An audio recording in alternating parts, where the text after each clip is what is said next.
बिस्मिल्लाहिर्रहमानिर्रहीम। अस्सलाम वालेकुम। आप देख रहे हैं पाकिस्तान न्यूज़। नाज़रीन, उम्मीद करता हूँ आप खैरियत से होंगे। अली अमीन गंडापुर का शहबाज शरीफ से मिलने से पहले उसके जो ट्यून थी, उनकी आवाज़ थी गहती हुई आवाज़। उसके बाद शहबाज शरीफ से जब मुलाकात हुई, अली अमीन गंडापुर ने कहीं कंप्रोमाइज़ तो नहीं किया और पाकिस्तान तहरीक इंसाफ की जो लीडरशिप है इस टाइम कंफ्यूज नज़र आ रही है। जो उनके अपोनेंट हैं इस हवाले से वो बड़ा फ़ायदा उठा रहे हैं कि उनकी जो लीडरशिप है वो बड़ी कंफ्यूज है, कौन से किस तरह के फ़ैसले लेना चाह रहे हैं। क्या इसमें पाकिस्तान तहरीक इंसाफ के चेयरमैन बानी चेयरमैन इमरान खान को नुकसान हो सकता है, या उनका सबका काज एक ही है कि इमरान खान को किस तरीके से और किस नोयत के जो केसेस हैं उससे निकाला जाए। ये मफामत है या मज़ामत है, इनकी तफसीलात हैं। और कल आपने देखा होगा कि इस्लामोफोबिया जो इमरान खान को ये इसका क्रेडिट जाता है, जिसने जनरल असम्बली जो यूएनए की है वहाँ पर स्पीच की थी and discuss about the Islamic phobia. और उसके बाद यूनाइटेड नेशन जनरल असम्बली ने एक करारदाद पेश करी कि 15 मार्च को इस्लामिक फोबिया मनाया जाएगा। तो पंजाब असम्बली के अंदर इसके जो वहाँ पर करारदाद पेश क्यों नहीं की गई, वो सारी तफसीलात आपके साथ शेयर करेंगे।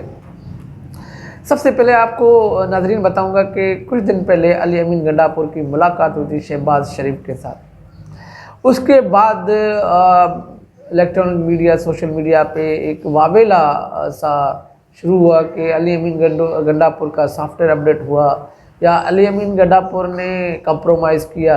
आपको कुछ बैकग्राउंड में लेके चलूँगा नाज़रीन के अली अमीन गंडापुर को 2 दिन पहले इससे मुलाकात से पहले एक नोटिस जारी हुआ था कि उसने जो प्लाट वगैरह है उसमें घपला किया है या वो शो नहीं किया था।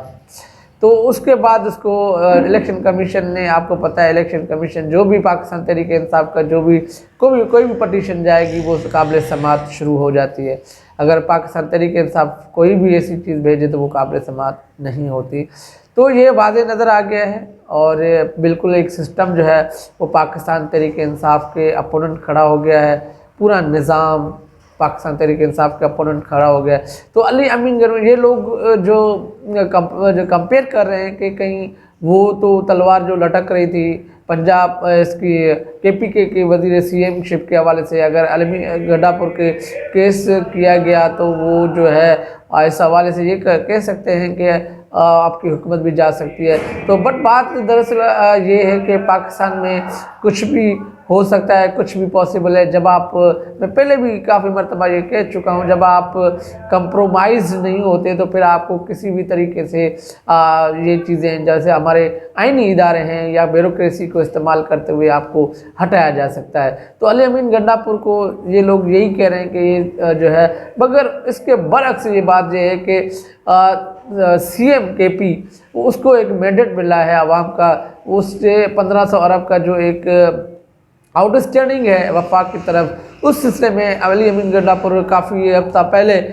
उसने कहा था कि मैं पाक केपी के लिए या जो केपी की जो अवाम है उनके लिए मुझे अगर वफाक से बात करनी पड़ी तो मैं करूँगा। बिल्कुल ऐसा ही हुआ। अली अमीन गंडापुर ने जाकर वहाँ पर ये बात की, वहाँ पर बैठे और अपने हक के लिए भी ये बात की। मगर जो शहबाज शरीफ की तरफ से उसको जो रिप्लाई आया और उसको ये जो है इंश्योर करवाया गया कि जो भी बात होगी, जो भी वाजबात होंगे बिल्कुल केपी को दिए जाएंगे। बहुत सारी चीज़ें हुई हैं। उसके बाद जब वो बाहर आए तो उसने कहा कि हमारी जो मुलाकात हुई है मस्बत हुई है, और इस हवाले से ये भी कहा गया कि ये इसका सॉफ्टवेयर अपडेट हुआ है। बट बहुत सारे चैनल ने एक वावेला किया कि जो पाकिस्तान तहरीक इंसाफ की जो एक तरफ वो बातें इस तरह कर रहे थे कि हम इसको वज़ीर-ए-आज़म नहीं मानते, ये 45-7 का है। बात तो बिल्कुल दुरुस्त है, अली अमीन गंडापुर ये तहरीक इंसाफ वाले कर रहे हैं। बट इस टाइम जिस आइनी इदारे ने जिसको बिठाया है तो फ़िलहाल तो उनको मानना पड़ेगा। जब तक हैं गैर कानूनी है, जैसा भी है, आइन को तोड़कर ये अगर बैठे हुए हैं, मैंडेट चोरी करके बैठे हुए हैं, तो एक आईनी इदारों ने उसको बिठाया है। गलत है या सलत है, जब तक उसका तयन होगा, अदालतों में होगा, तब तक उसको मानना पड़ेगा। मगर ये तो हर वो आम पब्लिक भी इसको नहीं मान रही, तो वो तो एक सीएम है, वो अपने हक के लिए वहाँ पर उनसे मुलाकात की। और इसमें शेर अब्दुल मरवत ने एक बड़ी पॉइंट रेज किया कि जब अली अमीन गंडापुर को नोटिस जारी किया गया तो वो एक आसिफ नामी शख्स था, जिसको इससे पहले उसको अगवा करने की भी कोशिश की गई कि वो वादा माफ गवाह बन जाए अली अमीन गंडापुर, तो वो भी ना हो सका। तो इन लोगों ने एक पटिशन दाखिल करके उसको एक तलवार लटका दी है, उसको नोटिस जारी भी कर दिए गए हैं अली अमीन गंडापुर के हवाले से। तो ये बात वाज़ेह है कि जो इमरान खान साहब ने जिसकी सिलेक्शन की है, ये जो कंपनी है या जो ताकतवर हल्के हैं, ये उनको सूट नहीं कर रहा।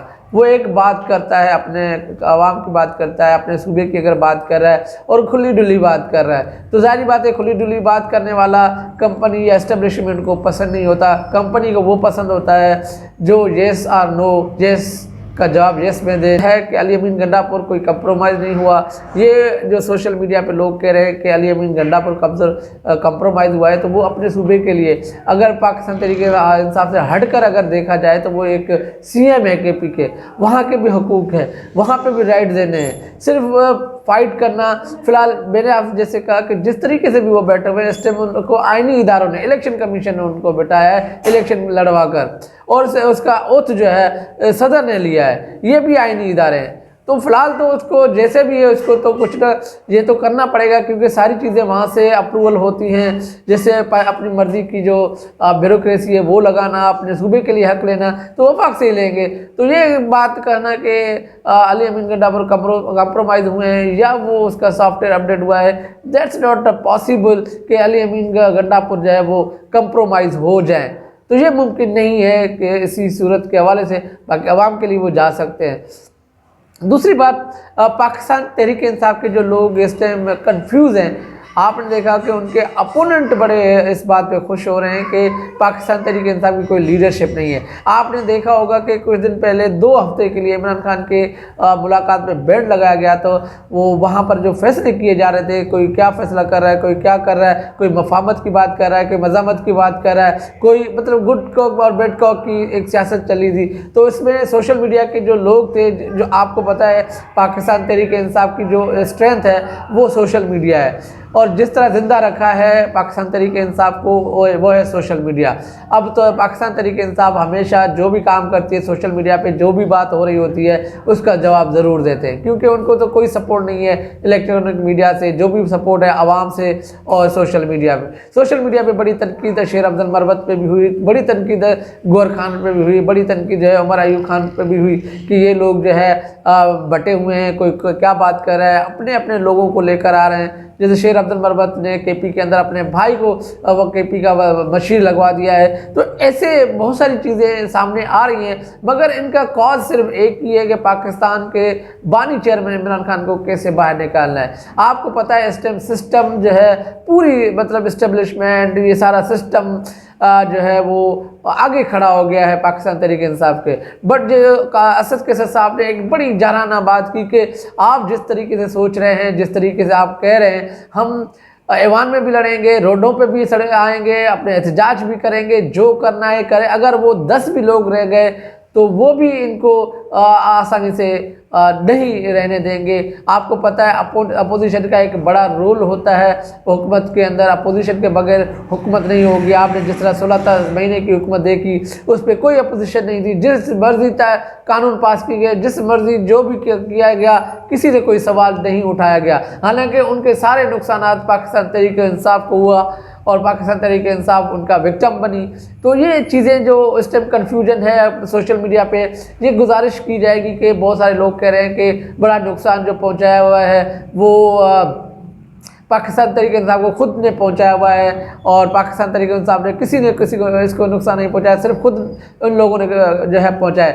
अगर आप देखा जाए जिस तरीके से वो गुजर रहे हैं हर फेज से, पुलिस वाले से, आप जो कौमी असेंबली के अंदर भी ये जो पुलिस वाले सिक्योरिटी गार्ड खड़े होते हैं, इनसे भी इनको निपटना, मतलब जो ये काम करते हैं उसके वो अगेंस्ट आगे खड़े हो जाते हैं। तो इस टाइम सरकारी मशीनरी जिस तरीके से अगेंस्ट इस्तेमाल हो रही है पाकिस्तानी तहरीक इंसाफ के लिए, तो मेरे ख्याल में कंफ्यूज होना तो लाजिम है, और कंफ्यूज भी हो सकते हैं जिस तरीके से वो कंफ्यूज हो गए हैं। तो ये कंफ्यूजन तो मुझे नहीं लगती ये इनकी हो सकता है स्ट्रेटजी हो, हम इसको पॉजिटिव में ले सकते हैं। हम क्यों ना इस पॉजिटिव को लेकर आगे बढ़ाएं, ताकि जो पाकिस्तान तहरीक इंसाफ के जो अपोनेंट हैं वो इस चीज़ से कोई फ़ायदा ना उठाएं।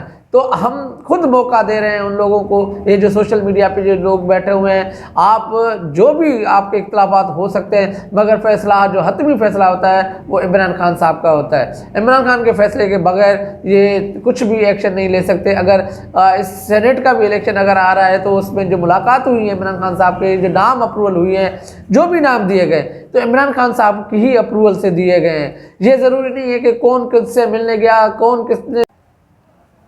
तीसरी बात जो है इस्लामोफोबिया। इस्लामोफोबिया इमरान खान साहब ने जब जनरल असेंबली में खिताब किया था तो उस खिताब में एक क्वेश्चन रेज किया था, पॉइंट आउट किया था कि नबी करीम सल्लल्लाहु अलैहि वसल्लम की शान में अगर कोई गुस्ताखी करता है तो मुसलमान के दिल दुखते हैं। तो इस्लामोफोबिया के हवाले से तकरीबन वो बात की गई। उसके बाद जनरल असेंबली में 15 मार्च को एक करारदाद पेश की गई कि इस्लामोफोबिया मनाया जाएगा। ये तो टोटली क्रेडिट जाता है इमरान खान साहब को, जिसने इस्लाम के हवाले से नबी करीम सल्लल्लाहु अलैहि वसल्लम की शान में कोई भी खाके वगैरह बनाते थे या इस तरह की कोई बातें करते थे तो मुसलमानों को दिल दुखते थे। ये वाहिद प्राइम मिनिस्टर था जिसने एक पॉइंट रेज किया और ये बताया कि अगर आप हमारे नबी की शान में कोई ऐसी बात करते हैं तो हर मुसलमान का दिल दुखता है, दिल रोता है।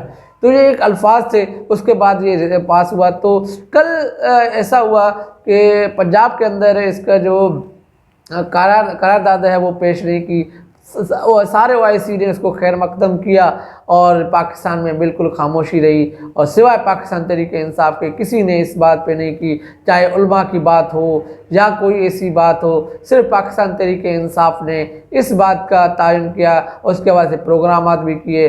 तो मुझे जहाँ तक ये लगता है कि इस्लामोफोबिया, मेरे ख्याल में ऐसा नहीं लगता कि ये चीज़ जो है नहीं होनी चाहिए, डिवीज़न नहीं होनी चाहिए कि इस्लाम एक ही है सबका। नबी के शाम के हवाले से अगर हम बात करते हैं, कोई भी मुसलमान होगा उसका बिल्कुल जो है दिल दुखेगा। तो असल बात ये होती है कि जब आप ऐसी बातें करते हैं, जब आप डिवीज़न की बातें करते हैं, मतलब ये इस्लाम कोई इमरान खान का नहीं है, ये इस्लाम सारे मुसलमानों का है। अगर इस चीज़ को रोकथाम के लिए अगर इमरान खान साहब ने भी ये बात की है तो इसको क्रेडिट दें। ये ज़रूरी नहीं है कि आपने इसके ऊपर खामोशी अख्तियार कर ली, उसकी करारदाद भी पेश नहीं की। तो ये सारी चीज़ें होती हैं, और ये सारी चीज़ें इस बिया पे होती हैं कि जब आप डिवीज़न में होते हैं। तो ओआईसी ने इसका खैर मकदम किया, तमाम ममालिक मुसलमानों ने इसके हवाले से वो दिन मनाया, मगर पाकिस्तान में खामोशी रही। ख़ास करके पंजाब के अंदर ये करारदाद भी पेश नहीं की गई। वहाँ लगता था कि वहाँ पे मुसलमान नहीं, वो कोई और बैठे हुए हैं। तो एक बड़ी अलार्मिंग है, एक बड़ी कंट्रोवर्शियल ये बात है कि पंजाब के अंदर जो लोग इस टाइम ये चीज़ें डिवीज़न बना रहे हैं और नाम पाकिस्तान तहरीक इंसाफ के ऊपर डाल रहे हैं, तो इनको भी खुद जो मौजूदा हुकूमत में जो बैठे हुए हैं इनको भी सोचना पड़ेगा।